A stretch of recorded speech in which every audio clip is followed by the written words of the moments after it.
കേരളത്തിൻ്റെ തലസ്ഥാനം തിരുവനന്തപുരമാണ്. കേരളത്തിൽ 14 ജില്ലകളുണ്ട്. അതുപോലെ തന്നെ 14 ജില്ലാ പഞ്ചായത്തുകളുണ്ട്. കേരളത്തിൻ്റെ വിസ്തീർണമെന്ന് പറഞ്ഞാൽ 38,863 ചതുരശ്ര കിലോമീറ്ററാണ്. കേരളത്തിൻ്റെ സാംസ്കാരിക തലസ്ഥാനം തൃശ്ശൂരാണ്. തൃശ്ശൂരാണ്. അതുപോലെ തന്നെ കേരളത്തിൽ 941 ഗ്രാമപഞ്ചായത്തുകളുണ്ട്. 941 ഗ്രാമപഞ്ചായത്തുകളുണ്ട്. കേരളത്തിൽ 87 മുനിസിപ്പാലിറ്റികളുണ്ട്.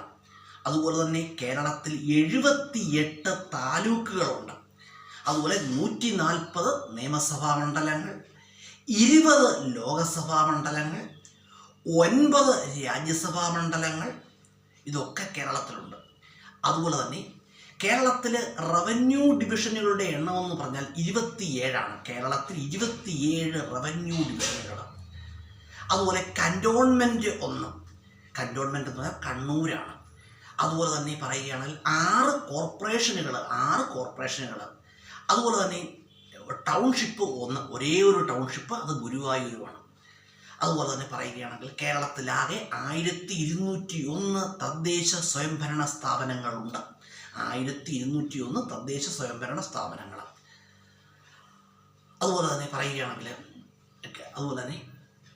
കേരളത്തിൽ 152 ബ്ലോക്ക് പഞ്ചായത്തുകൾ. 152 ബ്ലോക്ക് പഞ്ചായത്തുണ്ട് കേട്ടോ. 152 ബ്ലോക്ക് പഞ്ചായത്തുകൾ. അതുപോലെ തന്നെ പറയുകയാണെങ്കിൽ കേരളത്തിലെ ജനസംഖ്യ 3.5 കോടി ജനങ്ങൾ. എത്രയാണ് കേരളത്തിലെ ജനസംഖ്യ? 3.5 കോടിയാണ്.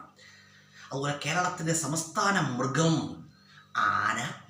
കേരളത്തിൻ്റെ സംസ്ഥാന പക്ഷി വേഴാമ്പലാണ്. കേരളത്തിലെ സംസ്ഥാന പുഷ്പം ഏതാണെന്ന് അറിയാമോ? കണിക്കൊന്നയാണ്. സംസ്ഥാന വൃക്ഷം ഏതാണ്? തെങ്ങ്. സംസ്ഥാന വൃക്ഷം തെങ്ങാണ്. സംസ്ഥാന ഫലം ഫ്രൂട്ട് ഏതാണെന്ന് അറിയാമോ? കൈതച്ചക്കയാണ്. സംസ്ഥാന മത്സ്യം ഏതാണ്? കരിമീനാണ്. സംസ്ഥാന നൃത്തരൂപം, കേരള സംസ്ഥാന നൃത്തരൂപം ഏതാണ്? മോഹിനിയാട്ടമാണ്. മോഹിനിയാട്ടമാണ്.